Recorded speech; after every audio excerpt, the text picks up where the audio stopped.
Alamin wassalatu wassalamu ala Rasulillah. Rabbi shrah li sadri wa yassir li amri wahlul 'uqdatam min lisani yafqahu qawli.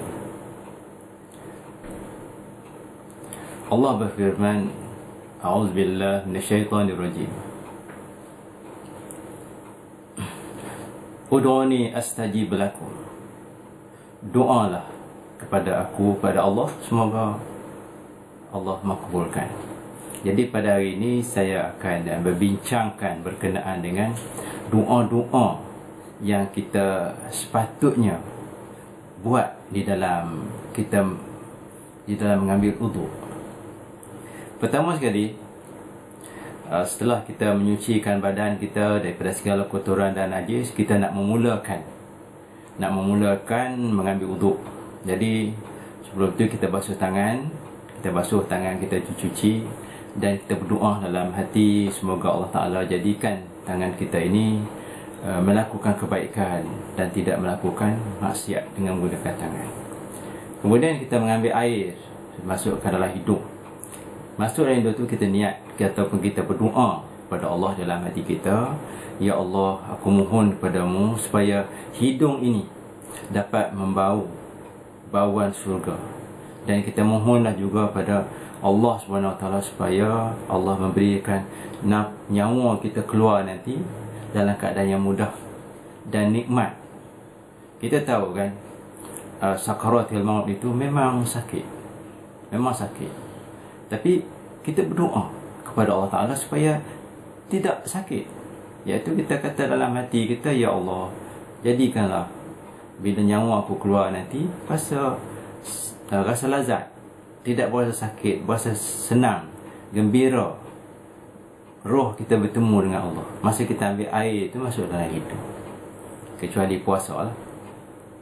Kemudian kita mulakan dengan membasuh muka.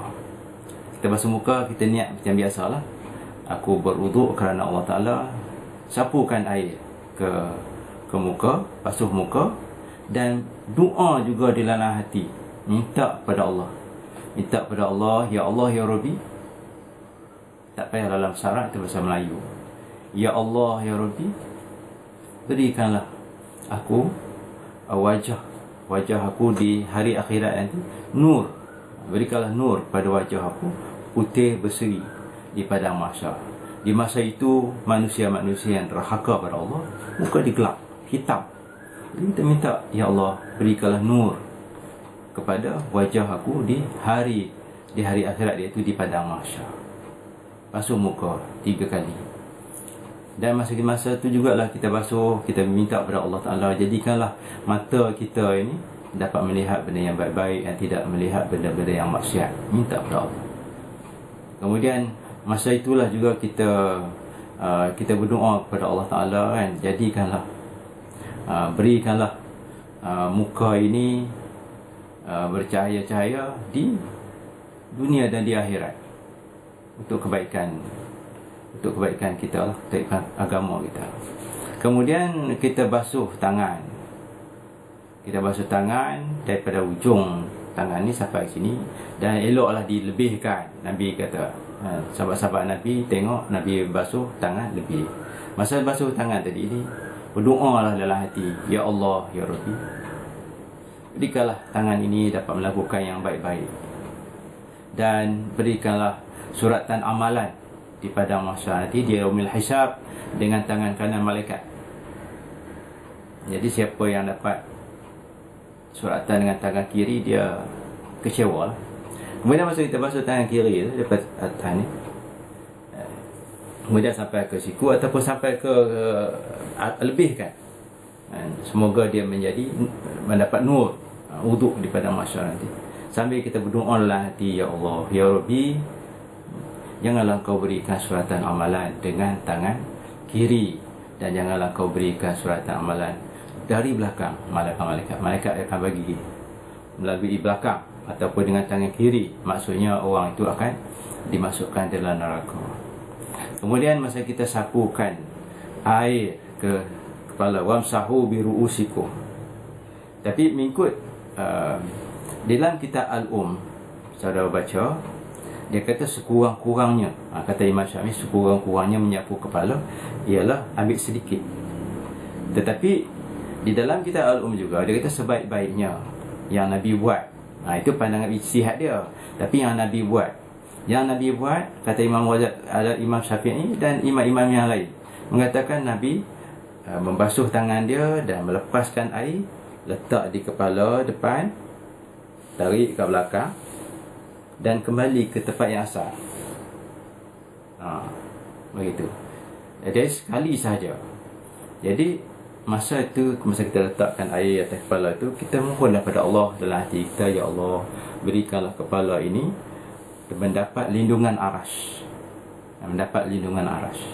Di mana di masa hari mahsyar itu, panas matahari ini bagaikan sejengkal dengan matahari.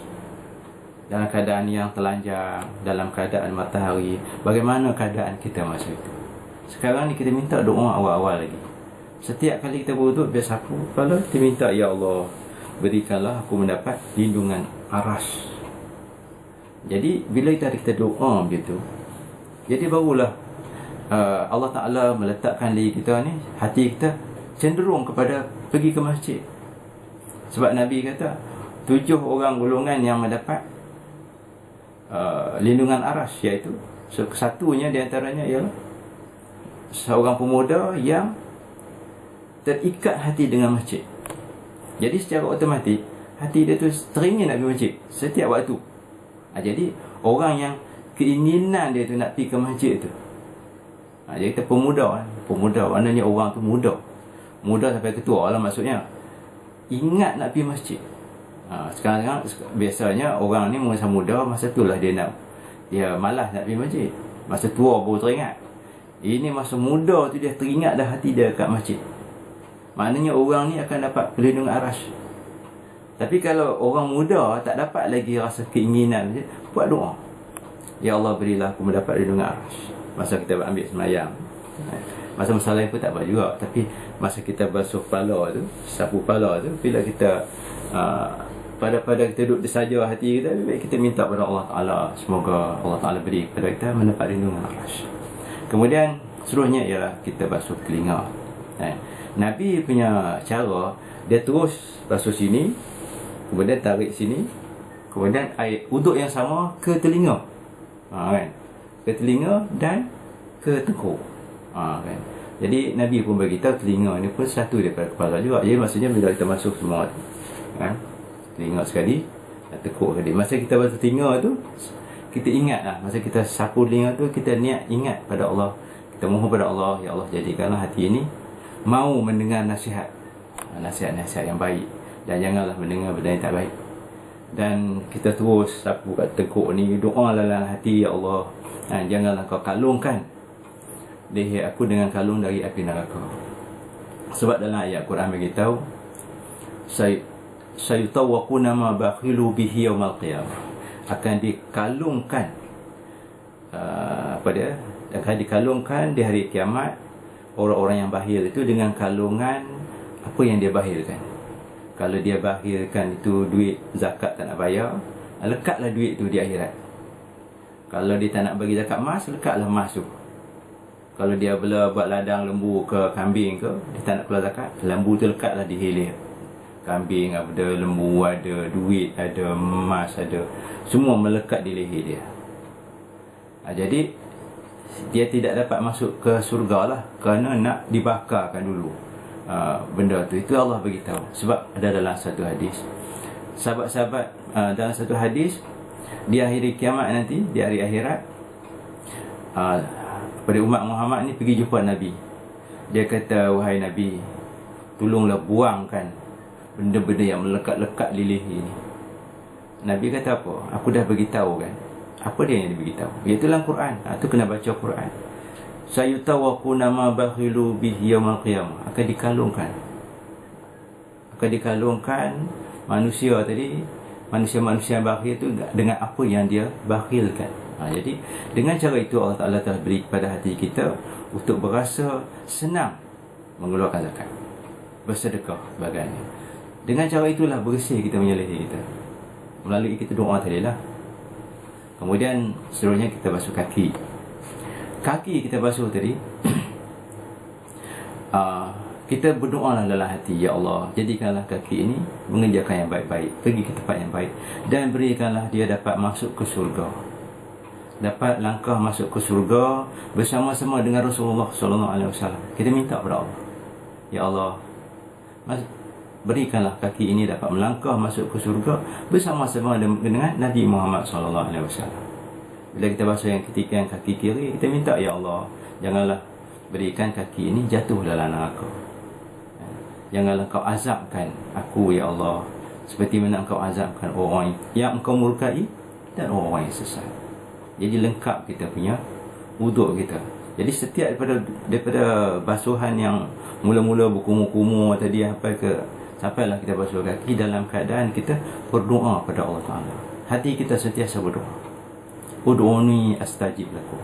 Doalah, nescaya aku perkenankan. Jadi masa satu lagi, nak ulang balik berkenaan dengan sudut sudut nafas tadi, sudut dapat air hidung tadi. Kita berdoa lah, semoga Allah Ta'ala memudahkan sakaratil maut. Dan masa kita berkumur-kumur tu, kita berdoa juga semoga lidah kita menyebut benda-benda baik, lidah kita berzikir, lidah kita membaca Quran. Dan janganlah lidah ini bercakap benda yang kotor, benda yang maksiat. Jadi setiap kali kita berwuduk, itulah doa-doa kita. Dalam bahasa Melayu, tak payah dalam bahasa Arab. Kalau bahasa Arab susah, bahasa dalam Melayu kan. Jadi setiap kali wuduk, itulah doa kita. InsyaAllah kita amalkan, Allah Ta'ala akan berikan, Allah Ta'ala akan tukarkan kita punya takdir. Takdir ni ada dua, ada yang dah tetap dan ada yang boleh berubah. Yang tetap tu sebenarnya jantina. Kalau kita dah jantina lagi, tak boleh nak berubah dah. Tapi kalau takdirnya kita ni dimurkai oleh Allah, tapi bila kita berdoa pada Allah dan sebagainya, Allah boleh tukar daripada kita yang tidak baik kepada yang lebih baik. InsyaAllah kita beramal dengan cara itulah. Dengan cara itulah kita boleh mendekatkan diri kita pada Allah SWT dalam semua tempat. Jadi bukan setakat wuduk sajalah. Masa kita nak pergi berjalan ke, kita baca doa, nak makan dan doa. Jadi sepanjang masa lah. Itu sebab kita dalam doa kita, Allahumma a'inni ala zikrika wa syukrika wa husni ibadati. Ya Allah, bantulah aku untuk mengingatimu dan bersyukur. Bantu aku supaya aku sentiasa bersyukur, dan bantu aku supaya memperbaiki amalan-amalanku. Sebab amalan kita buat tu berkualiti. Jangan buat tu sekadar